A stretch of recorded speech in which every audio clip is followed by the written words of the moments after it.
Yes. Hello, everyone. It's about that time again. We're coming up on that first quarter moon.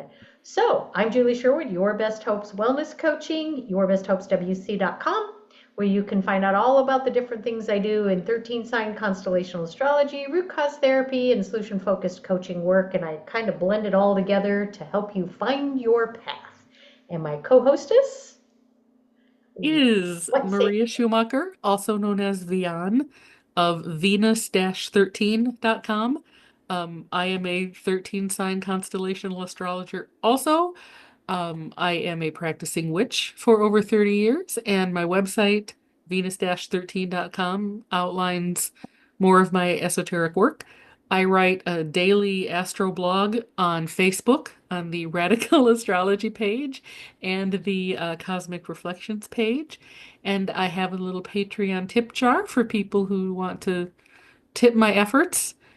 And yeah, And they that's can get me. your daily through Patreon if they're not on Facebook. So Yes, I you want to could throw that if you shout out. don't want to do Facebook, don't love it, don't need it. Um, sign up $3 a month, you know, you'll get a daily little astro report with a chart right to your inbox so you can follow along with what's going on and how it may be affecting you. Yeah, yeah, it's good stuff. It's good stuff. Aw, thank you. And I'm going to put out here right now. My computer decided to do a Windows upgrade. So if we lose you and have to come back on, oh well, sorry. So we'll see what happens. But we're going to take the chance, and Mercury's in retrograde, so whatever. You never know. You just never know. I know. Well, my dear friend, shall we bring up the chart and see what we have to share with our people? Sure. Sure. And the holistic health approach to this is really to help you guys understand, the challenges a square can bring. The sun and the moon are in a square aspect with each other, perfecting on Sunday, the December 8th. We're recording this on December 6th. So it'll perfect in a couple days. And we just like to share with you different ways to move through this energy and look at all the other things that are pinging in the chart to help you understand, because it is a lot. And we It started is a with the new lot. moon where? Yeah.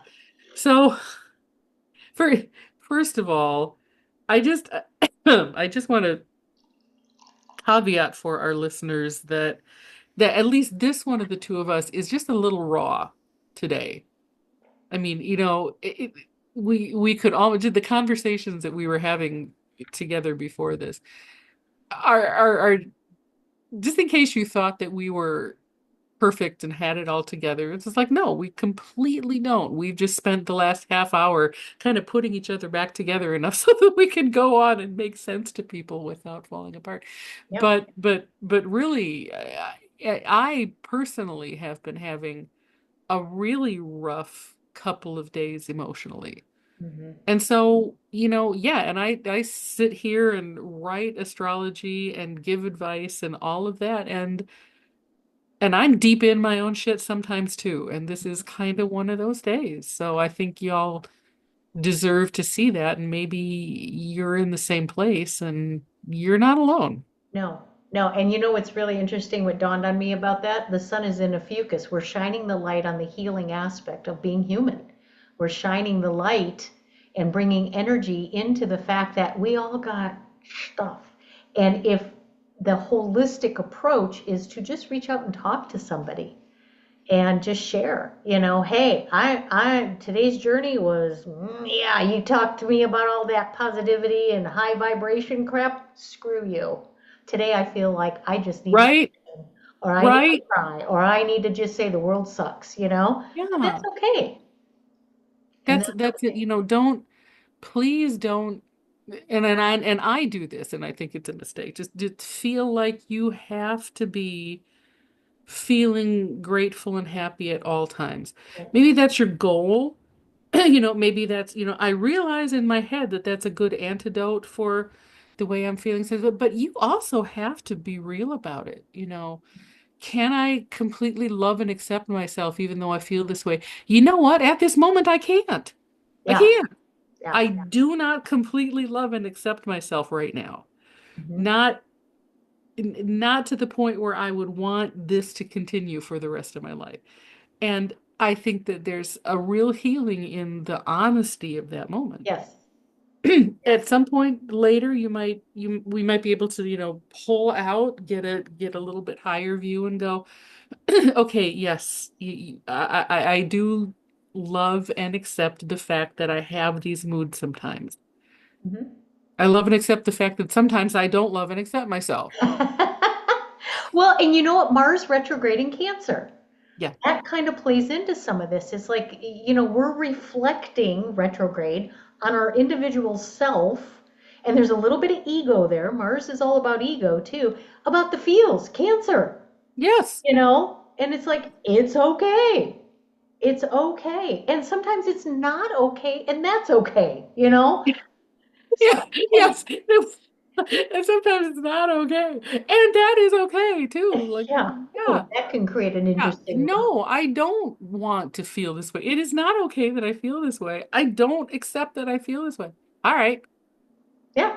You mean that's okay? Yeah, it Yeah. really is okay. And again, if you find yourself in that loop where there's no resolution or a break from that, then that's the time to reach out. Reach out to Yeah. somebody you trust and can hold some space for you, or a professional, or whatever it happens to be. Because of course we're not.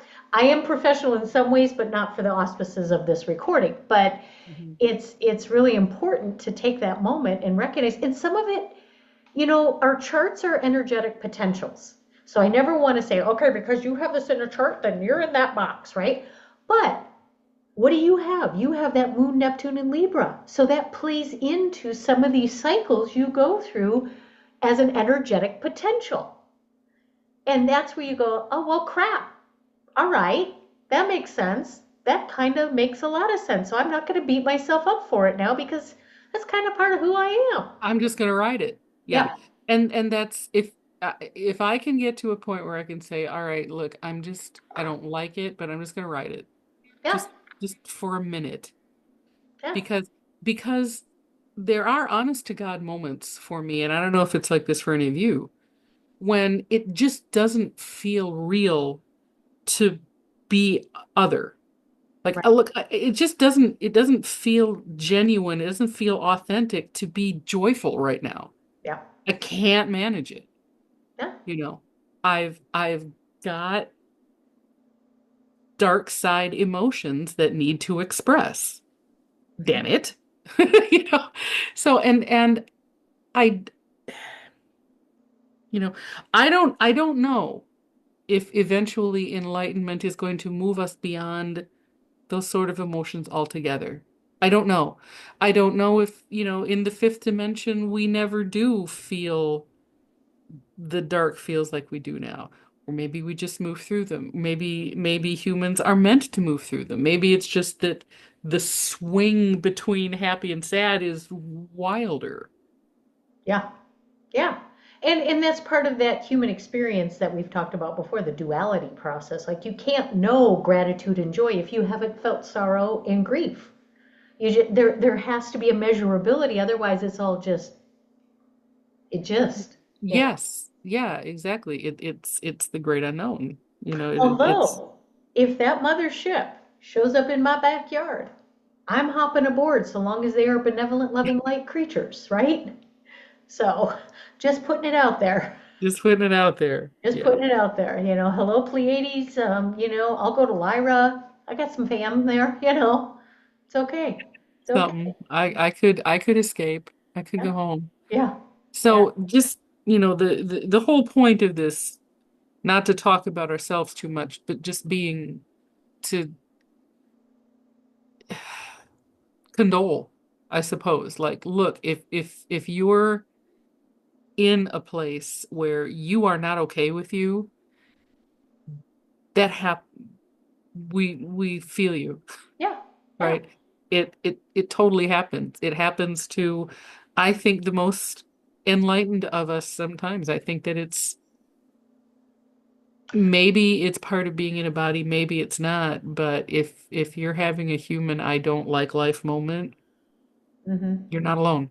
And it's interesting when you were saying those of us who are enlightened, and And I'm thinking, and, you know, and this Mercury being in Scorpio retrograde, Sorry, I shouldn't have right said in, that as if I were one of them. no, no, no, no, no, no, no. I mean, seriously, it's enlightened in the terms of that we have understanding and knowledge of this kind of work. I think that is an enlightenment, right? Not in this like big gigantic, I'm an enlightened being. You know, it's like I'm enlightened to the idea that there's other energies aside from, you know, just what we've been taught, right? There's Mhm. stuff that we've been programmed to forget. I believe that. And I think this Mercury in Scorpio lends itself to this deeper conversation, right? We're exploring these things.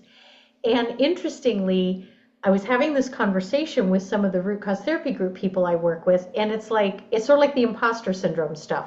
Well, if I'm the one that knows all this stuff, then I have to be perfect and I have to put on that face, and people are going to think I'm not an authority unless I put that face on.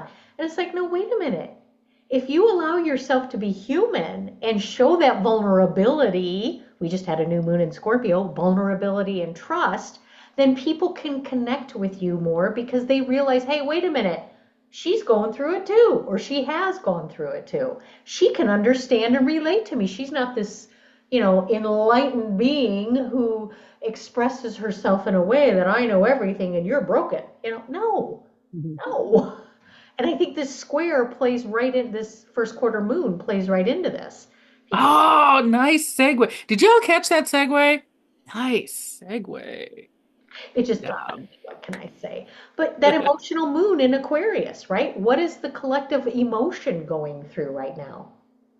So, if in case y'all have forgotten, the new moon occurred on Antares. Oh, yes, Right. I must get my drawing tools. New moon occurred on Antares, right where Mercury is about to move into on the, in 2 days' time on the 8th when the square happens. Yep. So, a couple of interesting things happened right about that time. Number one, Mercury started to retrograde. Number two, a pentagram formed in the chart, right? As if to say, this is something magical about to happen. Yeah. That, yeah, that there's more to this lunar cycle than just meets the eye. And You know, as you're looking, I want to really quickly tag on that pentagram. Pentagram is a five, right? It's yes, numerologically a five. Fives in numerology is change. yes, fives in So, numerology are change. yep. The pentagram is related to Venus, Mm-hmm. both the goddess and the planet. It is representative of her orbit path in relation to the sun, Mm-hmm. as seen from Earth. Um, Five is the number of change in numerology. So there's just a lot of it. And then the pentagram is also associated with magic, Mm-hmm. both um, mostly ceremonial magic, like sorcery, Mm-hmm. which is not a bad thing, please. But the eighth house is Yeah. also associated with sorcery, Yep. right? So there's a pentagram. This is all occurring in Scorpio and Ophiuchus, which have to do with the eighth house, which is about deep magic. Yep. So, And hidden yeah, mysteries, right? pardon me, And hidden mysteries too. and hidden mysteries. Yep. Yes, yes, yes. So there was going to be a going deep about this. And at the same time, I think the sun Jupiter Saturn T square, didn't that start Ooh. about then too? Because it's been with us for a while. I mean, because these guys aren't exactly fast movers. No, no. Well, and in what did you call the new moon? The phrase Oh, the magical mystery tour. and Yeah. why is it magical and mysterious? Because there's a pentagram and it's in the eighth house, right? And with Ophiuchus and Yep. Scorpio, and it's Yep. it's just in the part of the sky that has to do with magic, with literal magic, with Mm-hmm. mysteries, with stuff that want to dig into, and stuff that isn't obvious, and stuff that is occulted, and stuff that Yep. is, you Yep. know, And you know, it's kept interesting. secret. Yes, and when you were talking about the concept of sorcery and it's not bad, which is a beautiful way to say that because I was another conversation. We were talking about different tools that are out in the esoteric world. It's not the tool, it's how you use it. What's the intention behind it? So, there's all sorts of divination processes, there's all sorts of ritual processes. What's your intention? Is it to create good? Is it to create joy? Is it to create supportive, loving processes? Is it to do honor to the ancestors in a beautiful way? That's what it's all about. I mean, you can take all the other things that are presumably good, and if you throw it at somebody and hit them upside the head with it in a nasty way, it's not good. Yeah, So, yeah, yeah. yeah. And I think Mercury and Scorpio can help have those conversations too. Ooh, tarot bad. No, no, it's not. It's a divination tool. It's what are you doing with it? You Mhm. know? And you know what? This also goes to the Jupiter retrograde in Taurus.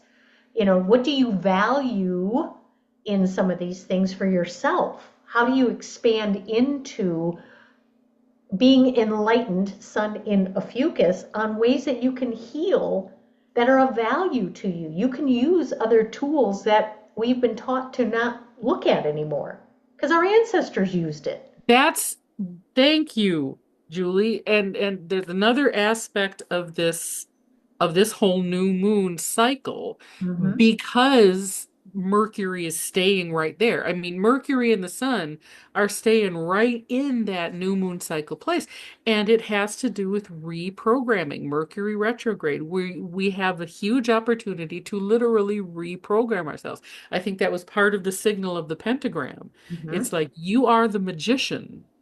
You Yes. have the opportunity to be the magician right now, to be, the great alchemist and the sorcerer who finally delves into these mysteries and reprograms yourself. Mm-hmm. But Well, to and do if that, we have to see the programming.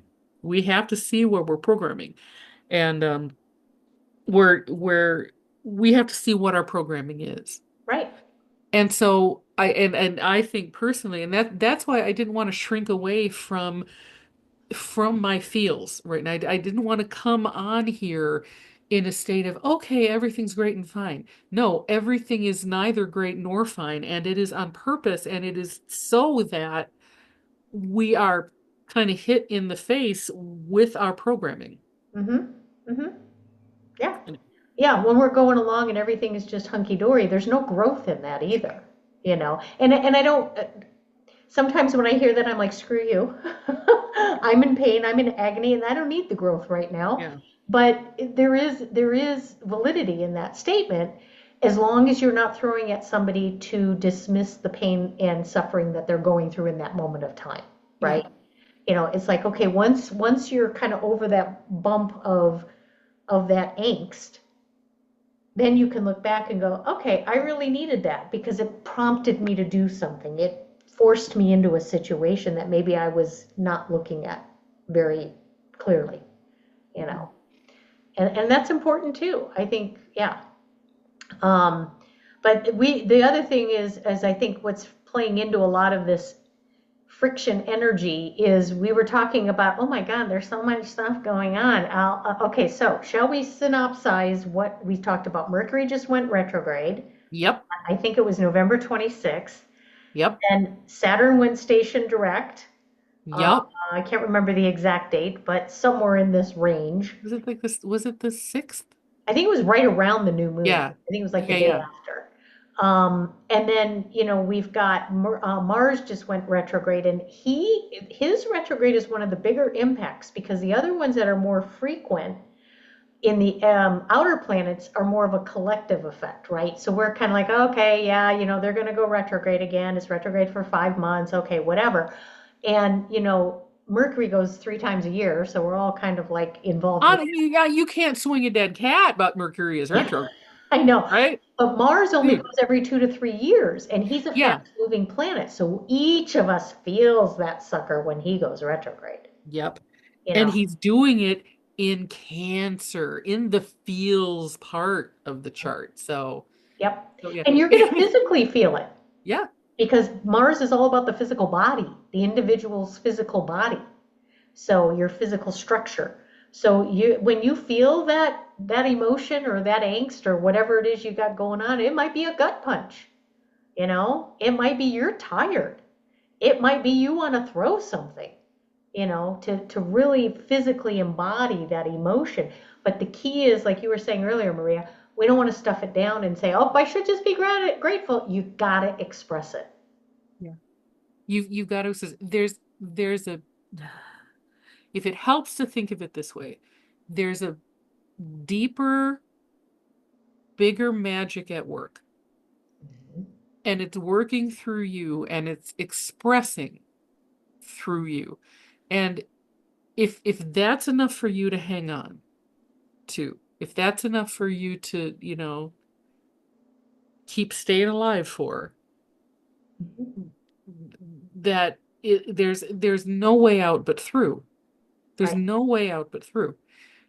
But there's a deeper magic at work here that I think that we could see, but even if we did see it, it wouldn't mean we didn't still feel what we're feeling. Right. Right. And one of the things we were talking about too is the energy that's behind this cycle is not just oriented toward the self, more focused on the self, where some cycles can be all about the Mars and the Venus and all of that.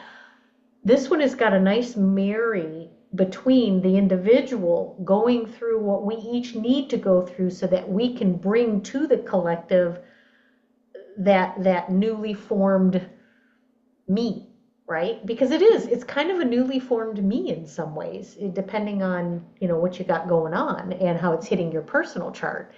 Because we also have what going station today? My girl, Neptune stationed like just before Julie and I hopped on here, which is, by the way, we're hopping on at 8 o'clock on the 6th of December. Yeah, Eastern time. So US. yeah, exactly. So about an hour before Julie and I met up, Neptune stationed direct. Mhm. Neptune's my girl. Um, and this is a bigger deal, I think, than people are going to realize. And This why? is quite a big deal. Why? Why? Why, may you ask? Well, look at what's around her right now. And yes, I read Pluto as Neptune as feminine. Sorry. Tell me Mercury is in retrograde.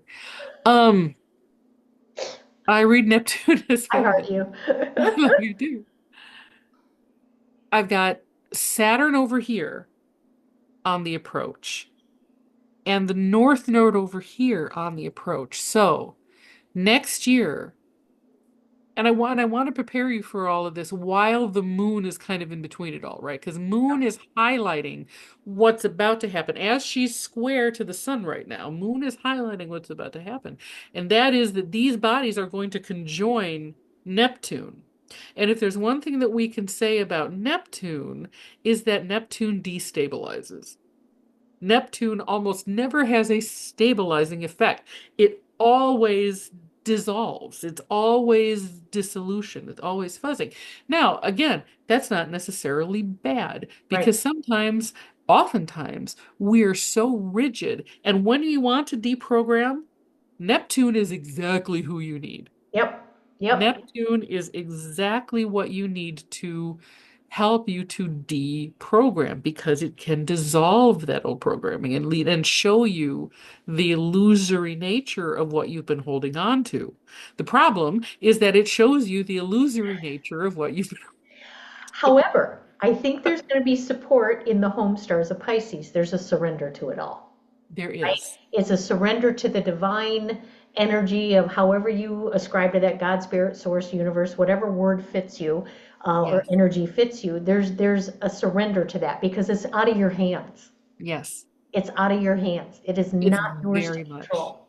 Yeah. So, It's very much going to be out of, especially when that north node conjoins Neptune, yep. it is out of it. So if we can practice that surrender now, Hmm. right? Hmm. While it's a little easy, it's like you're getting kind of getting a taste of it. And your experience today is a perfect example of that. You surrendered to what you were feeling, Yeah. you know, in Yeah. a way that it was like, I'm not, after I'm done beating myself up a little bit, I'm just going to go, you know what? Screw it. This is a shitty Yeah. thing. I can't work my way out of this. Right. I've just had to surrender to it, and this is just how it is. And I brought it in here, and I was able to express it to people who accepted Hmm. that, and that's a blessing. And find those people. Yeah. Even if it's the mirror, even if it's you talking to yourself Yeah. as if you want, in the way you want to be talked to, just whatever it is, but yeah. Well, So yeah, and we've Neptune. got some other preparatory things that this is all about. Like we were talking about the Mars and Cancer and, really understanding how we emotionally process things, especially in a somatic, physical way. We talked about the Mercury, the deprogramming of all the dark, hidden stuff and really opening that up and just being open to it. But that Saturn that just went direct, he's all about structures and times and foundations and authority and rules and all of that in the stars of Aquarius. So it's for everybody.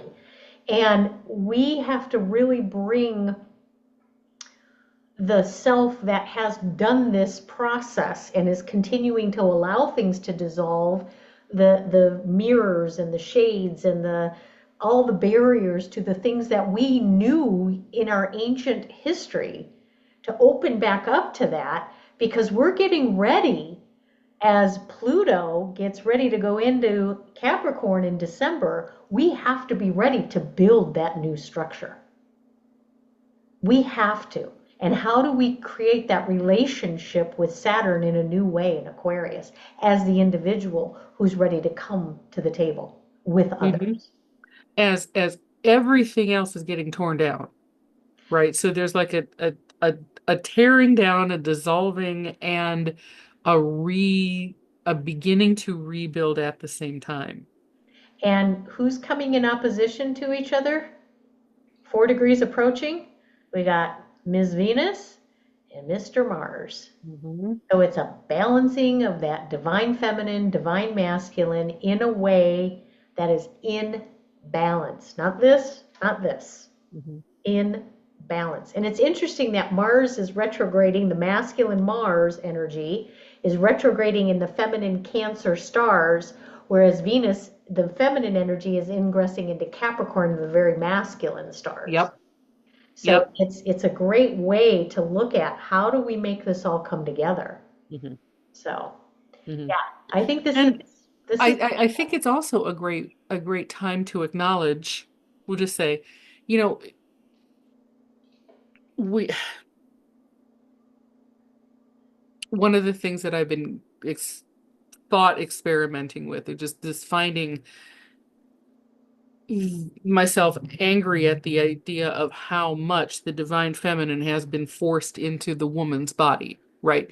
And so I think that this particular opposition of Venus and Mars in those placements mhm. might help us to see how much of the divine feminine has been trying to re-express through the masculine, and Yep. vice versa, how much the divine masculine has been expressing itself through women, and Mhm. how much of the divine feminine has been expressing itself through men.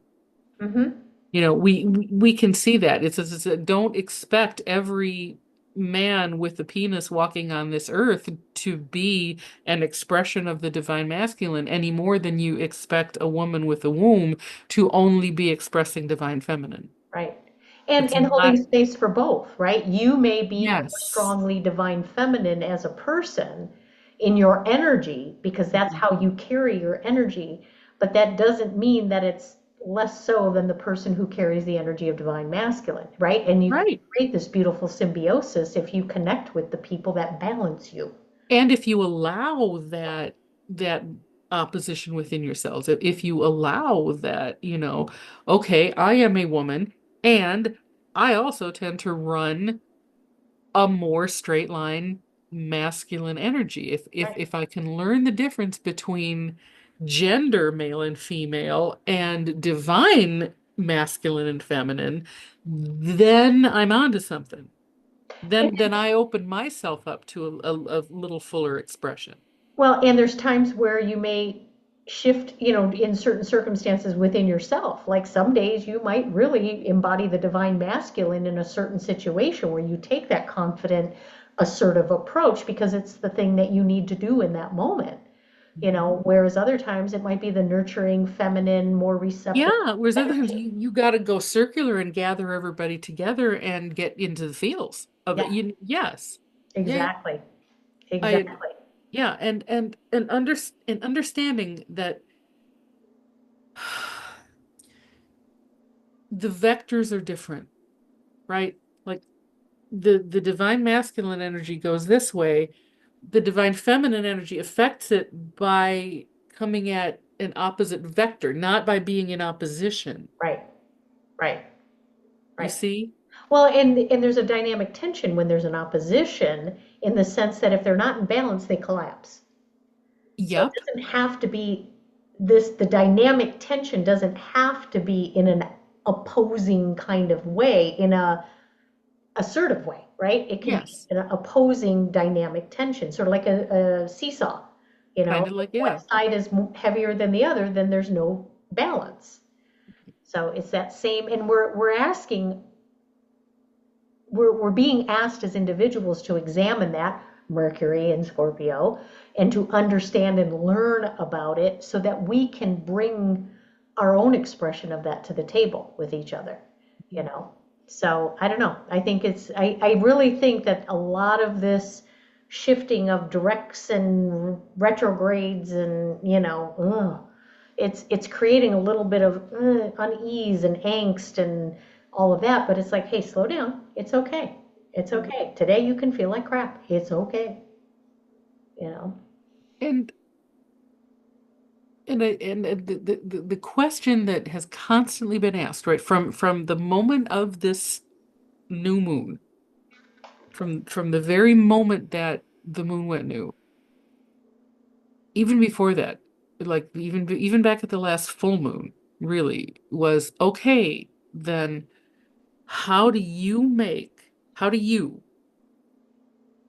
the world you want for yourself? Mm-hmm.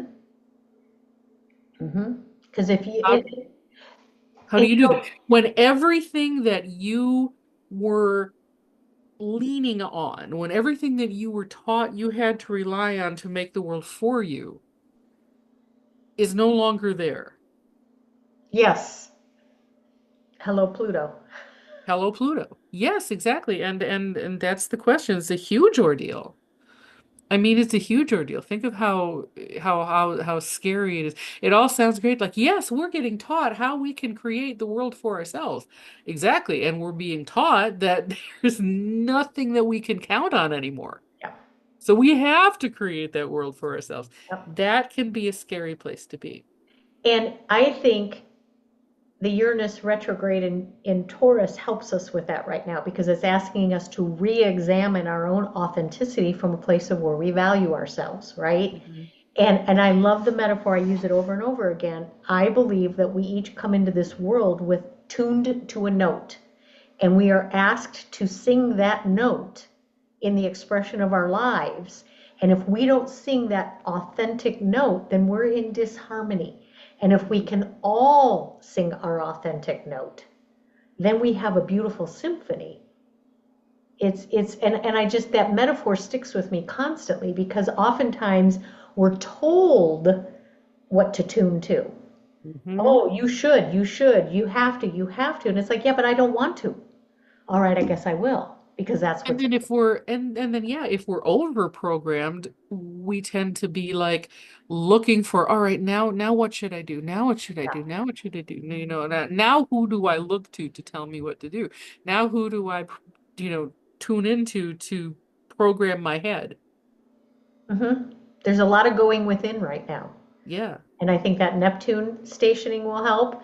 And I think the Mercury retrograde in Scorpio asks us to individually Mhm. reflect within. Mhm. The answer's there. It really is. You just have to get rid of the cacophony around you to hear it. Yes. you know. And I don't mean that as toxic positivity type stuff, like, you just gotta listen, it's all there. Well, shit, sometimes you can't hear because of all the noise, and you don't know how Because to get rid it's of the literally noise. screaming at you. Yes. Yes. Yeah. So that's Yes. okay. And that goes right back to the beginning of, if there's too much noise around you that you can't find that quiet space, then that's again when you reach out. That's when you touch base with somebody. That's when you, however you do it, even if it's you sit with your pet, I don't care. But it's like, I need something to hear the fact that I have noise around me. And I have to have somebody take some of that noise away, you know? Yeah. Yeah. It's like asking me to go to Costco, you know? Yeah. Thank you, no? Don't Um, love it. Do not love it. no, no. But I want to go back to the Saturn in Aquarius, and I think we mentioned this in Okay. our last one, and we're going to bring this one up again. So all the peeps out in the world of tropical, to each his own, the Earth-based perspective has Pluto in Aquarius. Everybody's talking about, slow moving Mr. Pluto taking his time, and he's finally in Aquarius. So we're all starting to feel the effect of Pluto in Aquarius. Yeah, no. Yeah, no. Again, Except that he's not. I he's mean, not. If you're gonna feel the energy, you're going to feel it from the actual star's energy, not the holographic overlay. Again, it's got its place. I'm not dismissing that. But if you're going to say you feel the energy of Pluto in Aquarius, no, what I think you're actually feeling is the station direct of Saturn in Aquarius. yes. Yes. He's also the traditional ruler of Aquarius, or he's traditional, those are his traditional home stars. So you're going to feel it when he moves direct. It's we as a collective are going to feel it. So, Hmm. go ahead, tropicalist. That's your gig. That's all right. But if you're going to talk about the feels of it, it's Saturn. Yeah. Yeah. And It's Saturn, can't you feel it? You're feeling something, but you're not feeling Pluto moving into Capricorn. right? And and again, for all last year, and actually the last 2 years when they all had been talking about Pluto in Capricorn, oh, longer than that, Hmm. classic Pluto in Sag. Yeah, Classic Pluto and Sag, classic challenging, questioning about philosophies, about religion, wasn't necessarily breaking them down yet. We right, don't really get to break them down until we get to Capricorn. right, right. The But the we question them, yes. but we test them, we philosophize them. And in Capricorn, we pull shit down that isn't strong.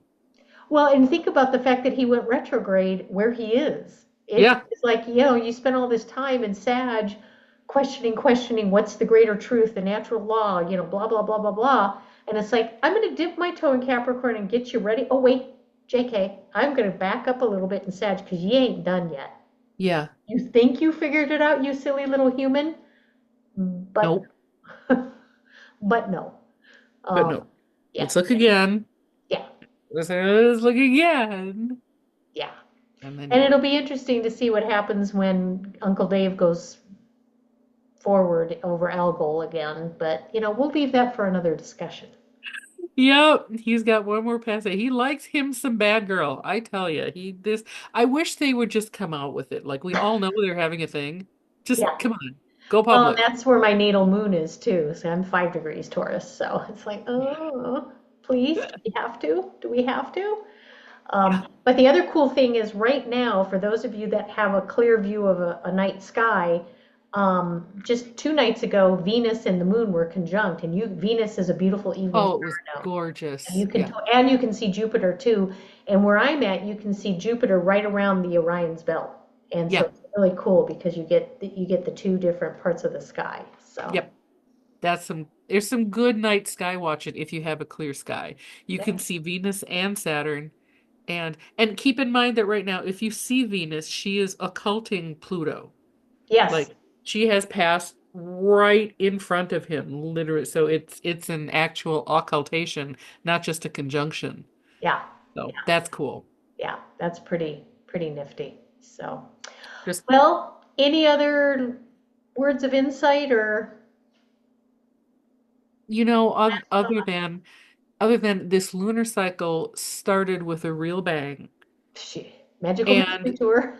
and at this yeah, and we're passing this square it's passing a milestone, right? It's like passing a kidney stone, passing a milestone. Yeah. And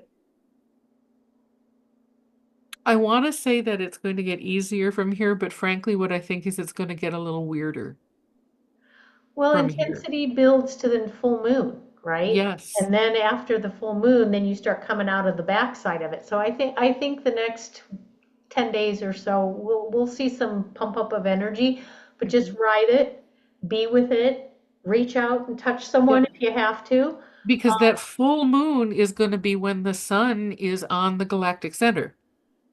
Uh, yep, yep.